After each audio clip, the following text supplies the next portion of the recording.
de la santé, c'est de la psycho, mais la psycho, c'est de la santé. Donc voilà, on va vous parler d'un petit personnage, vous savez, qui était...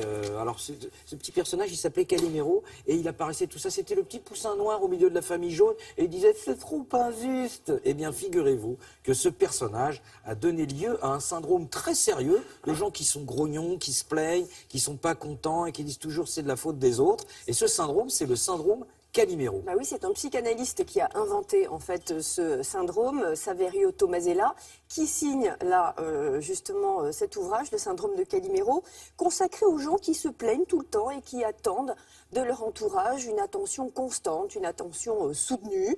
Alors comment ça se manifeste? Les lamentations permanentes. Vous en connaissez plein des Calimero forcément autour de vous, des gens qui se lamentent, qui font des reproches, qui sont toujours de mauvaise humeur, qui ont l'habitude de râler, de faire des récriminations.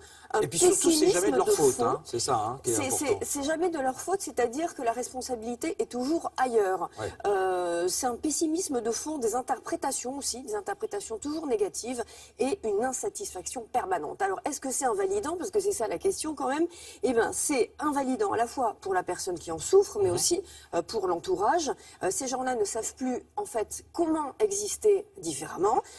C'est un comportement chronique et c'est difficile de lutter contre. Vous savez pourquoi? Parce que c'est souvent une culture familiale. On communique dans certaines familles. Du syndrome de Calimero. Oui, parce qu'il y a des familles dans lesquelles on communique par la plainte. Alors on a rencontré Saverio Tomasella, l'auteur de cet ouvrage. Elle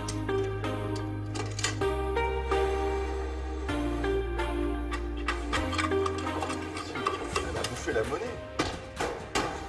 Tu vois, il y a vraiment qu'à moi que ça arrive ce genre de situation. Bon allez mec, on arrête, ça me fatigue. Ça me fatigue. Ouais, je te paierai un café tout à l'heure, si tu veux. M'en fous. La plainte, elle est variée, elle est multiple, elle a beaucoup de facettes. La plainte traduit une difficulté de vivre, une gêne, mais elle cache une difficulté, un malaise plus profond, et ça demande du temps, ça demande de l'écoute de la part de l'entourage, parce que si on écoute la plainte de quelqu'un, il ne va pas en rester à la surface de sa difficulté, et petit à petit, de fil en aiguille, il va commencer à parler de choses plus profondes, plus difficiles, plus anciennes peut-être, ou qui ne sont pas évidentes à dire, qui ne sont pas évidentes à avouer. Ah, tu sais mon Willy, la journée a très mal commencé. Je me réveille ce matin, regarde. Ah ouais, moche. Bouton de fièvre. Je continue, le tram. J'ai dû attendre au moins 3 quarts d'heure. Si on se plaint trop, à la longue, on risque finalement de s'enfermer dans la plainte, de croire qu'on ne sait plus communiquer autrement qu'en se plaignant, et petit à petit de trouver toujours un motif de se plaindre. T'as pas marre de te plaindre? C'est tous les jours comme ça, tout le temps, non-stop. Fais quelque chose, change. On finit vite par endosser le rôle qu'on nous prête, et donc ça devient le râleur qui se plaint tout le temps. Non, il y en a marre. Non, je te dis, il y en a marre. Vraiment, j'ai l'impression de me sentir un peu seul parfois.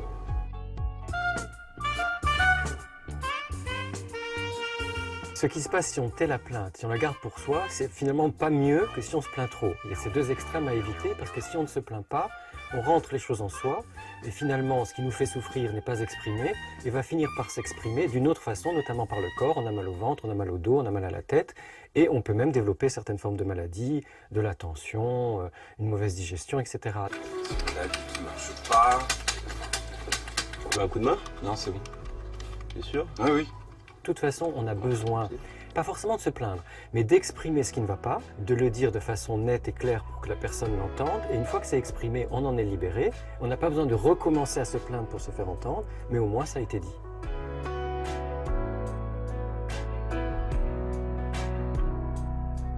Donc, pour reprendre un anglicisme, c'est la positive attitude. C'est la... Bah non, Calimero, c'est la négative attitude. Pour contrer le Calimero, absolument. Il faut se dire, allez, on y va, tout ne tient qu'à soi, finalement. Ouais, et puis il faut surtout identifier la stratégie du Calimero, parce que c'est une stratégie pour attirer l'attention à soi, donc c'est finalement assez égotique, pour forcer la bienveillance des autres, donc c'est une vraie stratégie, et puis pour exprimer un mal-être qui est non identifié. Alors comment on s'en sort?